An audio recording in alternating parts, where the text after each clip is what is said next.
नमस्कार दोस्तों, आप सभी को हमारे ब्लॉग में स्वागत है। आज हम आपको बताएंगे कि सुदामा को पूरी ज़िंदगी गरीबी क्यों झेलनी पड़ी। दोस्तों, आप सभी सुदामा के बारे में अच्छी तरह से परिचित होंगे। सुदामा भगवान श्री कृष्ण के अनन्य भक्त थे। ये दिन रात उठते बैठते सोते जागते सिर्फ श्री कृष्ण का ही जाप किया करते थे। सुदामा दिन भर भिक्षा मांगते थे और जो कुछ मिल जाता था वही पकाकर खाते थे।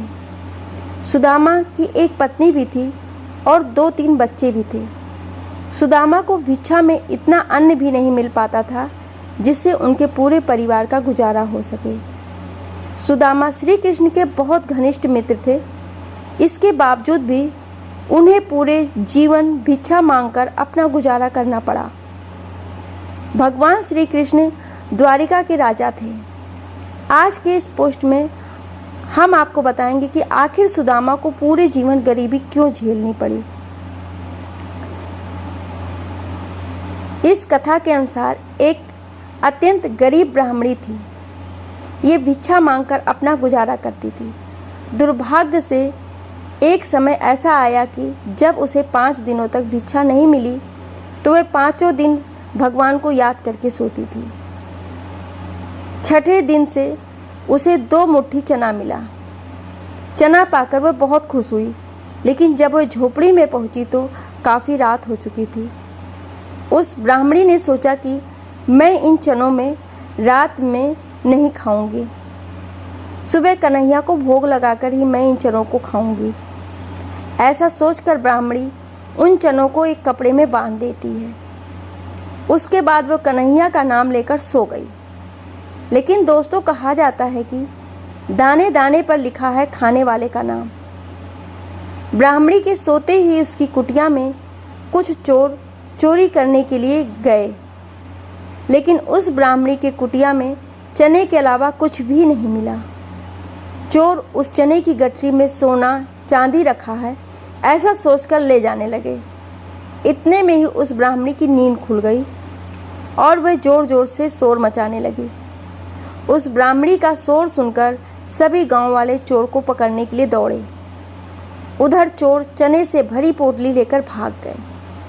पकड़े जाने के डर से सभी चोर संदीपन ऋषि के आश्रम में छुप गए, जहां पर सुदामा तथा भगवान श्री कृष्ण ने शिक्षा प्राप्त की थी। तब गुरु माता को लगा कि कोई आश्रम के अंदर आ गया है। इतने में चोरों को संदेह हो गया कि कोई आ रहा है। इससे चोर डर गए और भागने लगे। भागते भागते रास्ते में ही चने से भरी पोटली वहीं गिर गई और सभी चोर भाग खड़े हुए।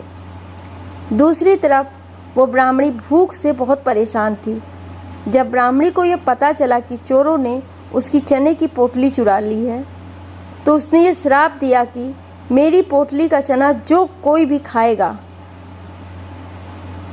वो दरिद्र हो जाएगा। वहीं जब सुबह गुरु माता आश्रम में झाड़ू लगा रही थी तो सफाई करते समय चने से भरी पोटली उन्हें मिलती है। गुरु माता ने जब उस पोटली को खोलकर देखा तो उसमें चने थे। सुदामा और श्री कृष्ण जी रोज की तरह जंगल से लकड़ी लाने के लिए जा रहे थे। तभी गुरु माता ने सुदामा को चने से भरी पोटली दे दी और सुदामा से गुरु माता ने कहा कि भूख लगने पर इसे दोनों लोग आपस में मिलकर बांटकर खा लेना। जैसे ही सुदामा ने चने की पोटली अपने हाथ में ली, वैसे ही सुदामा को ये पता चल गया कि ये चना श्रापित है और इस चने को जो कोई भी खाएगा वो दरिद्र हो जाएगा। क्योंकि सुदामा भगवान श्री कृष्ण का बहुत बड़ा भक्त था, इसीलिए उसने सोचा कि इस चने को मैं खुद ही खाऊंगा। सुदामा ने उस श्रापित चने को खाकर उसका श्राप अपने सिर पर ले लिया।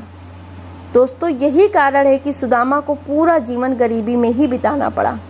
मैं आशा करती हूँ कि हमारे द्वारा दी गई जानकारी आप सभी को बहुत ज़्यादा पसंद आई होगी। आप हमारे ब्लॉग को ज़रूर सब्सक्राइब करें, जिससे हमारे लेटेस्ट पोस्ट की नोटिफिकेशन आपको तत्काल मिल सके। धन्यवाद।